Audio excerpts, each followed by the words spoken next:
பழனி கோவிலுக்கு சொந்தமான நிலத்தை பத்திரப்பதிவு செய்த விவகாரம் இப்போது பெருமளவுக்கு வெடித்திருக்கிறது. குறிப்பாக தாவேகா அரசை நீதிமன்றத்தில் சொல்லியிருக்கக்கூடிய விஷயங்கள் அதிர்வலைகளை கிளப்பி இருக்கிறது. இதிலிருந்து டைவெர்ட் பண்ணுறதுக்கு தான் தாவேகா கட்சியில் ஒருவர் அவர் லஞ்சம் வாங்கினார், மாவட்ட தலைவரை கைதே பண்ணிட்டாங்க. பாருங்க எவ்வளவு அதிரடியான நடவடிக்கை அப்படின்னு ஒரு பக்கம் பேசுபொருள்.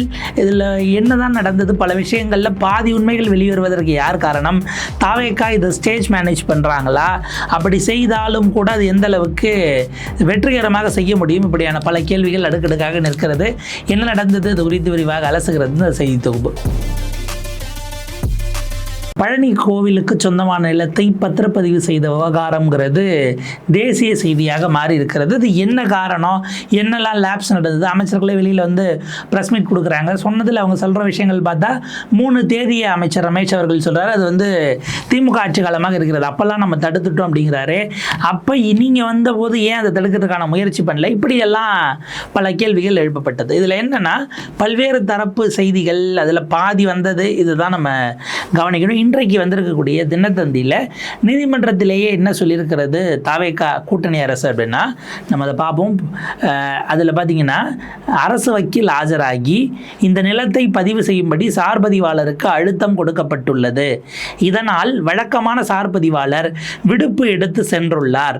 பொறுப்பு பதிவாளர் நியமிக்கப்பட்டு முறைகேடாக பத்திரப்பதிவு நடந்திருக்கிறது. அந்த சார்பதிவாளரை பணியிடை நீக்கம் செய்ய நடவடிக்கை எடுக்கப்பட்டுள்ளது என்றார்னு. பத்திரப்பதிவு செல்லாதது அப்படின்னு சென்னை உயர்நீதிமன்றம் மதுரை கிளையினுடைய தனி நீதி 2 நீதிபதிகள் அமர்வு அறிவிச்சாங்க இல்லையா? தனி நீதிபதி அவர்கிட்ட உத்தரவுக்கான தடை அப்படிங்கிறதும் இதையும் அறிவிக்கிறாங்க. இது செல்லாது அப்படிங்கிறத அறிவித்தது குறித்து ரிப்போர்ட் ஆகும்போது நீதிமன்றத்தில் அரசினுடைய வழக்கறிஞர், தாவேகா அரசினுடைய அரசு வழக்கறிஞர் ராஜராகி சொல்கிறாரு, சார்பதிவாளருக்கு அழுத்தம்னா அப்போ இது எவ்வளோ பெரிய விஷயம் பாருங்க. ஒரு அரசு அதிகாரிக்கு அழுத்தம் கொடுத்து நீங்கள் இந்த நிலத்தை முறைகேடாக பதிவு பண்ணணும்னு கொடுக்குறாங்கன்னா அதற்கு என்ன அமைப்பு முறை நமக்கு இருந்தது? இப்போ அதிகாரிக்கு யார் அழுத்தம் கொடுக்க முடியும்? அவருக்கு மேலே இருக்கக்கூடிய அதிகாரிகள் அழுத்தம் கொடுக்கலாம், அல்லது அரசு நிர்வாகத்திற்கு நெருக்கமாக உடையவர்கள் யாராவது கொடுக்கலாம், இல்லை அதற்கு மேல் இருக்கக்கூடிய அமைச்சர்கள் மட்டத்தில் கொடுக்கலாம். இப்போ இதில் யார் அழுத்தம் கொடுத்தா, யாருடைய அழுத்தத்திற்கு இவர் பணியை மறுத்து நான் விடுப்புல போயிடுறேன்னு போனார் என்கிற கேள்வி பெரிய கேள்விக்குறியாக நிற்கிறது. ஒன்று. இப்போ நம்ம இங்கே வைக்க வேண்டிய செய்தி என்னென்னா, அப்போ அழுத்தம் கொடுத்திருந்தால் அது அரசுக்கு மேலே இருக்கக்கூடிய அடுத்த தரப்பில் அவங்களுக்கு மேல் அதிகாரிகளுக்கு ஏன் கம்யூனிகேட் பண்ணலை, இல்லை அவர் பண்ணியும் அவங்க கேட்கலையா? இது தனி விவாதமாக வர வேண்டும். 3வது, டெப்டேஷனில் போடுறீங்க, இல்லை ஒரு நாள் ஆக்டிங்காக இன்சார்ஜாக போடுறாங்க அப்படின்னா அந்த ஒரே நாளில் இத்தனை பெரிய முடிவை மிக நிச்சயமாக ஒருவர் எடுக்க மாட்டார். 1. 2வது, அப்போ இந்த போடுவதற்காகவே அவர் அழைத்து வரப்படுகிறார்னா இவர் லீவில் போனால் அவர் தான் வருவாருங்கிற வரைக்கும் விஷயம் தெரிஞ்சு வச்சிருக்கக்கூடியவர்களாக இந்த நெட்வொர்க்கிங் இருந்திருக்கிறதா அப்படின்னு ஒரு கேள்வி வரும். இதற்கான பதிலையும் அரசு தரப்பு சொல்லணும். இதில் இன்னொரு சைடு ஜஸ்டின் பிரபாகரனா அவர் வந்து பார்த்தீங்கன்னா வராரு, அவருடைய முன்ஜாமீன் கோருகிறார். அவருக்கு முன்ஜாமீன், அதாவது இந்த வழக்கினுடைய விசாரணைக்கு நான் ஒத்துழைக்கிறேன், என்னை கைது செய்யக்கூடாது என்று அவர் வைத்த கோரிக்கையை நீதிபதிகள் ஏற்றுக்கொண்டார்கள் அப்படிங்கிறதாக தான் பார்க்க வேண்டியிருக்கு. அது ஒரு பக்கம் தனியாக நடக்குது.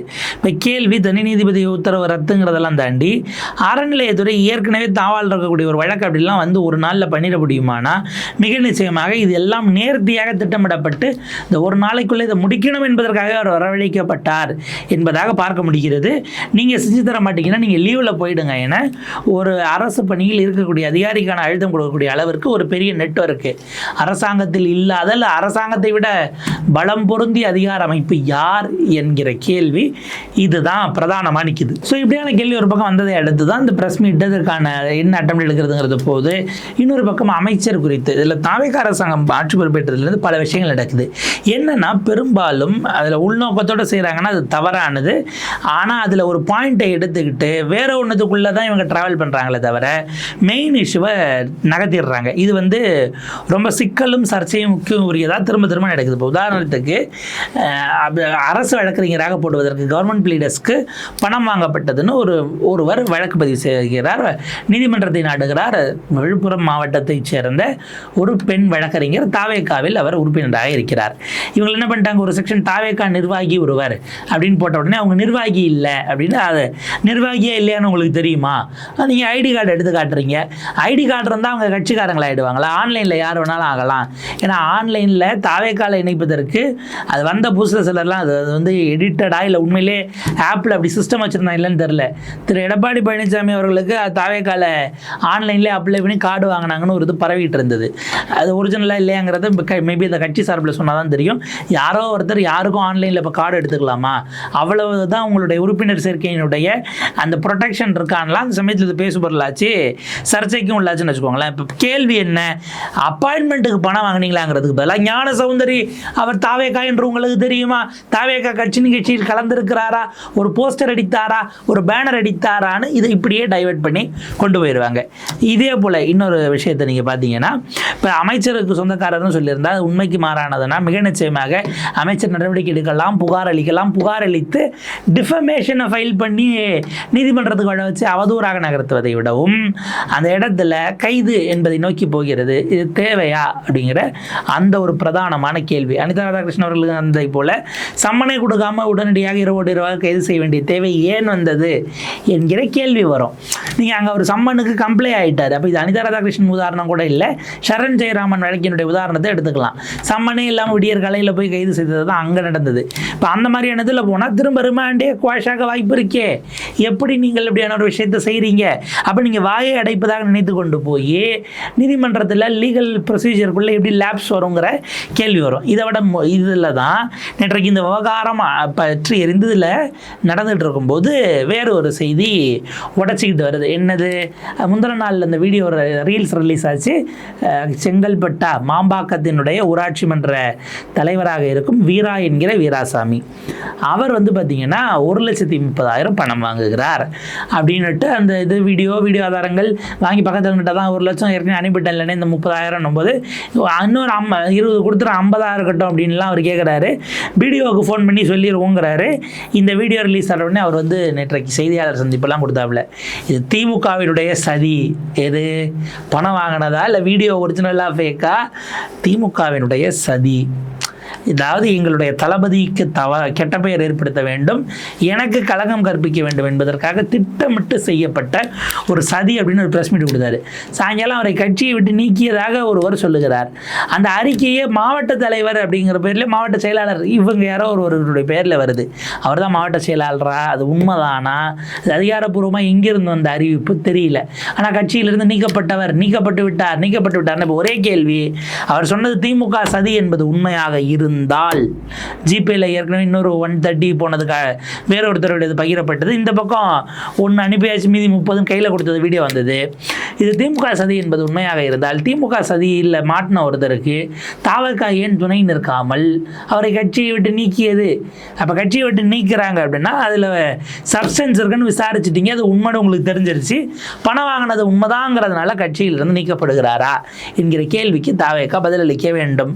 மாறாக அவங்க என்ன பண்ணுவாங்க, இதிலிருந்து இப்போ இது நீக்கப்பட்டதா, இரவு அவர் கைது, அவரை கொண்டு போய் நீதிபதி முன்பாக ஆஜர்படுத்தி அதுக்கப்புறம் சிறையில் அடைப்பதற்கு ரிமாண்ட் வாங்கிட்டாங்கன்னு நினைக்கிறேன். ஸோ ரிமாண்டு அதாவது ஜுடிஷியல் கஸ்டடிக்கு அனுப்புவதற்கான வேலைகள் 14 நாட்கள் 15 நாட்கள் நீதிபதி நீதிமன்ற காவலில் இருங்கன்னு அனுப்புவார். அதான் ப்ரொசீஜர். இப்போ எங்கே கேள்வி வரும்னா, இந்த 100 கோடி விவகாரம், ஏன்னா அதில் நேற்றைக்கு வேறு சிலர் என்ன சொல்கிறாங்க, இதற்கான உத்தரவு இதை வந்து நீதிமன்றத்துக்கு போகிறாங்க, அவங்க ஒரு ஆர்டர் வாங்குறாங்க. தனி நீதிபதி கொடுத்த ஆர்டர், அதற்கு பிறகு அதை வைத்து கொண்டு வரும்போது அதை ப்ரொசீட் பண்ணலாம் என்பதாக ஒரு அதுக்கான கிளியரன்ஸ் அதிகாரிகள் லெவலில் கொடுக்கப்படுது. அப்படி கொடுக்கப்பட்ட அதிகாரிக்கு அதுக்கப்புறம் ப்ரமோஷன் போடப்பட்டதுன்னு ஒரு குற்றச்சாட்டை எதிர்க்கட்சிகள் தரப்பில் வைக்கிறாங்க. இப்போ இதெல்லாம் என்னென்னா நீதிமன்றத்துக்குள்ளே போகட்டும், ஆனால் உள்ளபடியே பின்னால் நடந்த விஷயங்களில் பலவற்றை உடைத்து பேசாமல் இருக்கிறது அரசு என்கிற கேள்வி வருகிறது. அது இதுக்கப்புறம் பலரும் நீங்கள் வந்து கோவில் சொத்து வந்து பக்தர்கள் நிர்வாகத்துக்கு விடணும், பக்தர்கள் பயன்பாடு கூட இல்லை, நிர்வாகத்துக்கு விடணும் இருக்கக்கூடியவர்கள் மற்ற எதிர்க்கட்சிகள் இவங்கெல்லாம் உள்ளே வந்தாங்கன்னா இது என்னவாதுங்கிறத நம்ம பார்க்கணும். ஆனால் இந்த கைது நடவடிக்கை சார்ந்து வரும்போது அவர் லஞ்சம் வாங்கியதை ஒப்புக்கொண்டு அப்படின்னாங்கிறது ஒன்று.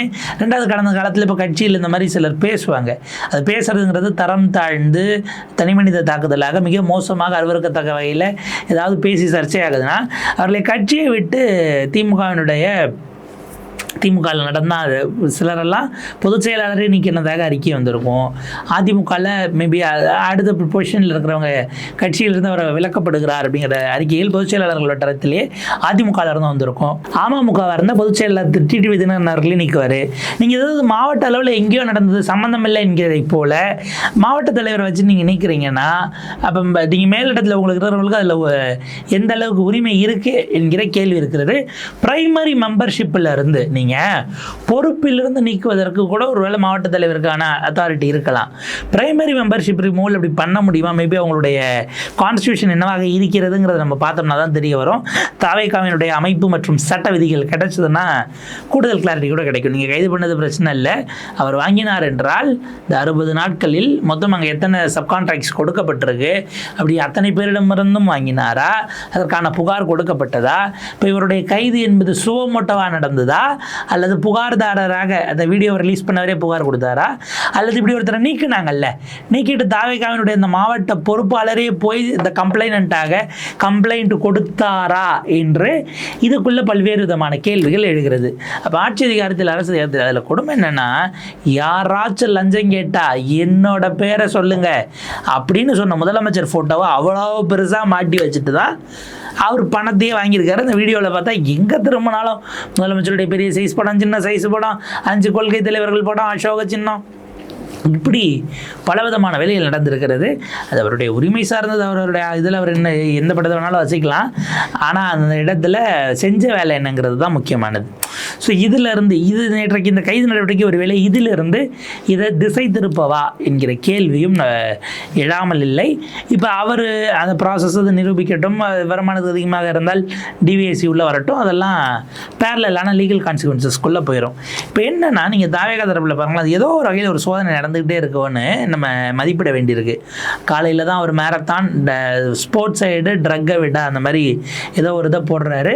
அவர் கையெழுத்து போட்டுட்டு வந்து ஓடினார். இந்தியாவிலேயே ஓடிய ஒரே முதலமைச்சருங்கிற ரேஞ்சுக்கெலாம் போட்டாங்க. இல்லைங்க உமர் அப்துல்லா அதை விட கூடுதலாக ஓடி இருக்காருன்னெலாம் எடுத்து போட்டு விட்டாங்க. அந்த மாதிரி போட்டால் அன்றைக்கி சாயங்காலம் தான் அந்த குழந்தைக்கு மாத்திரையை 500 தாளை பறக்காமல் வச்சுக்கிட்டு அமைச்சர் ஒரு சிக்கிய பழைய வீடியோ, சரத்குமார் அவர்களுடைய அமைச்சர் சரத் அவர்களுடைய வீடியோ வெளில வந்தது. அது மிகப்பெரிய அளவுக்கு சர்ச்சையாகவும் பரபரப்பாகவும் மாறியதை பார்க்குறோம். இன்னும் காலையில் பண்ணார், மத்தியானம் இது வெளியில் வந்து இப்படி ஆயிடுச்சுங்கிற மாதிரி போச்சா. இப்போ நேற்றைக்கு பாருங்கள், இந்த இவருடைய கைது, வீராசாமியினுடைய கைது எப்போ நடக்குதுன்னா காலையில் தான் பயங்கரமான ஒரு அறிக்கை வெளியிடுறாங்க. அந்த அறிக்கை என்ன சொல்லுதுன்னா, இனிமேல் அரசு அலுவலகங்களில் எங்கு யார் லஞ்சம் கேட்டாலும் அந்த நம்பரை சொல்லி இந்த 10 டிஜிட் நம்பருக்கு நீங்கள் வாட்ஸ்அப் பண்ணலாம், உடனடியாக அதன் அடிப்படையில் நாங்கள் நடவடிக்கை எடுப்போம் என்று காலையில் அரசாங்கம் சொல்லுகிறது. ஆனால் அதுக்கு முந்தின நாளே ரிலீஸ் ஆன வீடியோ இது இங்கே பூம் ஆகி பூஸ்ட் ஆகி உடச்சி வெடித்து வெளியே வரக்கூடியதையும் பார்க்க வேண்டியிருக்கு. எதிர்கட்சியில் எல்லோரும் அதை கண்டுச்சிட்டாங்க, அறிக்கை விட்டுட்டாங்க. அதில் அவர் சொன்னார் பாருங்க, நான் கொடுத்த கைமாத்தா கொடுத்த காசை வாங்கினேன். அதெல்லாம் வந்து அதுக்குன்னு ஒரு இடம் மிக நிச்சயமாக அதனுடைய பதிவில் இருக்குன்னு நம்ம பார்க்கலாம். ஸோ இத்தகைய விஷயங்களினால் தான் அதில் என்னென்னா, இந்த அரசாங்கம் தொடர்ந்து எதிர்கட்சிகள் தொடர்பான விஷயங்களில் கூடுதல் வெளிப்படைத்தன்மையோடு இருக்கிறார்கள். அதிலேயே உண்மை ஒரு பக்கம் இருக்குது, அதை விட கூடுதலான மிகைப்படுத்தப்பட்ட தகவல்கள் பரவினால் அரசாங்கம் மறுப்பதில்லை அப்படிங்கிறத நம்ம கவனிக்கணும். அப்போ எதிர்கட்சிகள் டேமேஜ் ஆகிறாங்க, அவங்க இமேஜ் காலி ஆகுதுன்னா அதை ரசிக்கக்கூடிய அல்லது ஆதரிக்கக்கூடிய நிலையில் இருக்கக்கூடிய அரசாங்கம் தாவேகா சார்ந்த விஷயங்களில் ஏன் கூடுதல் டிரான்ஸ்பரன்சியோடு இல்லை, இருக்க மறுக்கிறது என்கிற கேள்விதான் நாம் எழுப்பக்கூடிய மிக பிரதானமான கேள்வியாக இருக்கிறது. இந்த பத்திரப்பதிவுத்துறை என்பது வெறுமனே இந்த ஒரு சப் ரெஜிஸ்டாரோட முடியறதில்லை. நீதிமன்றத்தில் அரசினுடைய வழக்கறிஞர் சொன்னதிலிருந்தே நாம் புரிந்து கொள்வது, அந்த சார் பதிவாளருக்கு அழுத்தம் வந்திருக்கிறது. நீங்கள் இருந்து பண்ண வேண்டாம், இருந்தால் பண்ண மாட்டீங்க என விடுப்பில் போக சொல்லி அழுத்தம் கொடுக்கப்பட்டதாக நாம் புரிந்து கொள்ள வேண்டியிருக்கிறது. இன்றைய தந்தியினுடைய செய்தியும் நம்ம இணைச்சிருக்கிறோம். அப்போ இதில் அரசு இன்னும் வெளிப்படையாத தன்மையோடு வந்து நடந்த பல விஷயங்களை வெளிப்படுத்தணும். இதைவிட முக்கியமாக இன்னும் பல விஷயங்களில் இந்த அரசாங்கம் மௌனியாக கருத்து இல்லாமல் இருக்கிறது. உதாரணத்துக்கு உதயத்தூர் அம்பேத்கர் சிலை விவகாரமாகட்டும், அல்லது நாகர்கோவில் நடந்திருக்கக்கூடிய அந்த சிறையில் சித்திரவதை செய்து அவருடைய உயிர் என்பது இன்றைக்கு இழந்திருக்கக்கூடிய சூழல் உருவாயிருக்குன்னா இது தொடர்பாகவும் அரசு இப்போ வரைக்கும் பேசலை, நீங்கள் யாரும் போய் பார்க்கல, அமைச்சர்கள் சந்திக்கலை, அரசின் சார்பில் நிதி உதவி கொடுக்கலன்னா அது என்னவாக இருக்கிறது, எப்படி புரிந்து கொள்ள வேண்டும் என்கிற கேள்வியும் அதனோடு தொக்கி நிற்கிறது. அஜித்குமார் அவர்களுடைய வீட்டிற்கு நீங்களாகவே போனீர்களே, சபரிவர்மன் வீட்டுக்கு போயும் அவர்களுக்கு உரிய உறுதுணையாக இருப்போம் என அறிவிப்பதற்கும் மாண்புமிகு முதலமைச்சரை எது தடுக்கிறது என்கிற கேள்வியும் சமூக வலைதளங்களின் வாயிலாக பலரும் எழுப்பி வருகிறார்கள். அந்த கேள்வியில் நியாயம் இருப்பதாகத்தான் நாமும் பார்க்க வேண்டியிருக்கிறது. ஸ்டாலின் அவர்கள் சாரி கேட்டால் போதுமா, சாரி கேட்டால் மட்டும் போதுமா என்று கேள்வி எழுப்பியவர்கள், நீங்கள் இதற்கு மேல் முதலமைச்சராக நீடிக்கவே அந்த தகுதியையே இழந்து விட்டீர்கள் என சொன்ன அமைச்சர் ராஜ்மோகன் அவர்கள் இன்றைக்கு தன்னுடைய தலைவராக தான் ஏற்றுக்கொண்டிருக்கக்கூடிய தலைவரை பார்த்து, முதலமைச்சராக நீங்கள் இருக்கிறீர்கள், இப்படி நடந்திருக்கிறது, ஏன் நீங்கள் சாரி கேட்குறீங்களே என்பது, சாரி கூட கேட்கலையே என்று கேட்பாரா என்பதையும் நம்ம பொறுத்திருந்து தான் பார்க்கணும். ஸோ இப்படியான ஒரு விஷயங்கள் டைவர்ஷன் என்பது மற்ற எல்லாரை விடவும் ரொம்ப சிறப்பாகவே தாவேகா செய்து கொண்டிருக்கிறது. பட் கூடுதலாக செய்ய வேண்டியதை செஞ்சுட்டு இது செஞ்சாங்க, அவங்களுக்கான இமேஜ் பில்டிங் அப்படிங்கிறத செஞ்சால், பர்செப்ஷன் பில்டிங் செஞ்சால் அது சரியானதாக இருக்கும். செய்ய வேண்டியது செய்யலைங்கிறது தான் அவர்கள் மீதான இப்போதைய விமர்சன பார்வையாக இருக்கிறது. பாப்போம் மேற்கொண்டு இது எப்படி போகுது.